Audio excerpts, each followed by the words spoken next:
Suite, Sud Radio à votre service. Sud Radio à votre service. Avec Fiducial, une offre globale de services proches des entreprises. Et beaucoup d'entrepreneurs chaque matin, vous le savez, hein, à la tête d'entreprises, de commerce, d'artisanat aussi, et de professions libérales. Moïse Sfez est avec nous, bonjour. Bonjour. Vous êtes fondateur d'Homer Lobster, qui est une enseigne de sandwich au homard. C'est un concept qui vient des États-Unis. Exactement. Oui. Que vous avez trouvé sur place, ou alors c'est en allant aux États-Unis que vous avez découvert ce concept? C'est ça, j'ai découvert ça il y a à peu près 15 ans en allant à New York. Ouais. De base, c'était quelque chose qui n'était pas très répandu, c'est très propre à la côte est des États-Unis. Mm-hmm. Et c'est vrai que j'ai gardé cette idée en tête. Et au fur et à mesure, j'ai voulu développer cette idée. Et pendant mes études, j'ai décidé de lancer ça. C'est ça. Donc, vous proposez des lobster rolls. Ce sont des sandwichs briochés américains au homard. C'est un pari compliqué de rapporter ça des États-Unis. Est-ce qu'on se dit que finalement, les Français sont plutôt enclins à ce genre de produit, et rapidement vous vous êtes rendu compte que oui, finalement? Et c'est ça, complètement. Au début, c'était pas du tout gagné, parce que quand je montais mon projet, les banques ne me suivaient pas, mes profs à l'école, même mes parents n'y croyaient pas.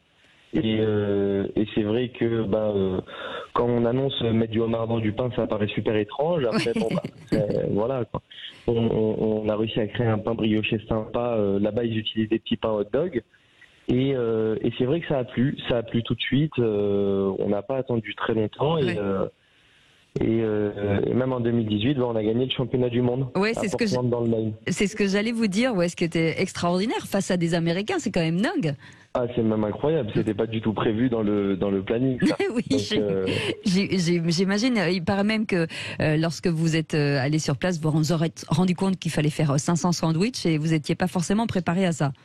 C'est ça. En vrai, ils m'ont demandé de m'inscrire. J'avais un mois d'ouverture dans mon restaurant rue Rambuteau. Ouais. Et j'ai dit, écoutez, si vous voulez m'inscrire, après c'est un jury anonyme qui vient goûter dans le monde entier pour faire la liste. Oui. C'était au mois de février. Au mois de mai, on a une liste officielle qui sort des 10 meilleurs lobster rolls du monde. Et on m'envoie un contrat comme quoi je suis obligé de venir début juillet à Portland dans le Maine faire des lobster rolls. Je dis OK. Je prévois d'y aller avec mon père, et 2 semaines avant, ils me donnent les conditions et ils me disent qu'il faut faire pour minimum 500 personnes. Oui, et là ça change beaucoup de choses. J'ai dû mettre des brioches dans mes valises, j'ai dû envoyer des brioches par UPS. Je me rappelle, on avait déclaré que c'était des vêtements. C'est une belle aventure en tout cas. Mais c'est la plus belle aventure humaine que j'ai vécue. J'imagine. Alors, on est quand même dans la street food premium, et on sent que la street food en France, ça se démocratise vraiment. Avant, on a l'impression d'avoir des petits sandwichs jambon beurre, et là, on se rend compte que finalement, c'est presque une cuisine gastronomique parfois. Mais énormément.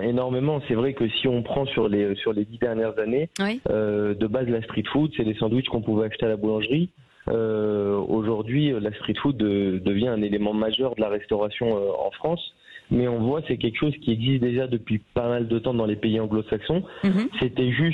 Je pense, c'est juste une question de culture qu'on n'avait pas forcément en France. Et aujourd'hui, avec les voyages, avec tout ce qu'on découvre à l'étranger, c'est en train de monter en puissance, et aussi grâce ou à cause du Covid, la street food a pris une place très forte sur le marché. Et c'est bien aussi de proposer des produits qui sont plutôt luxueux, à des prix plutôt démocratiques pour le coup.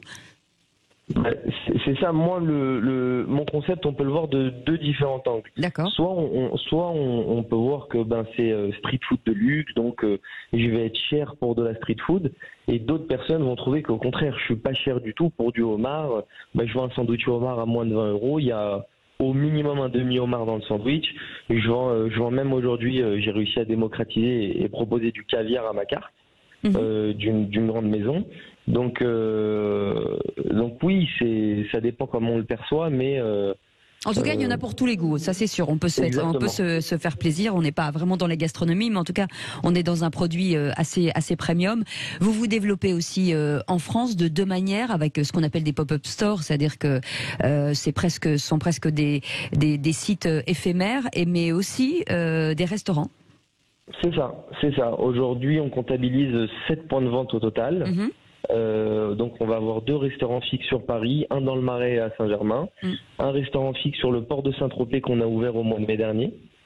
Et on vient d'ouvrir la semaine dernière un nouveau restaurant sur Marseille, Omer Lobster. Absolument. Et on a 3 pop-up, donc un à Saint-Barth qu'on a ouvert il n'y a pas longtemps, à l'hôtel Christopher, un au Carlton à Cannes qu'on a depuis 3 ans, et on vient d'ouvrir aussi au sein du drugstore sur les Champs-Élysées. Eh ben voilà, en tout cas, vous voulez vous régaler. Eh ben, ça s'appelle Omer Lobster.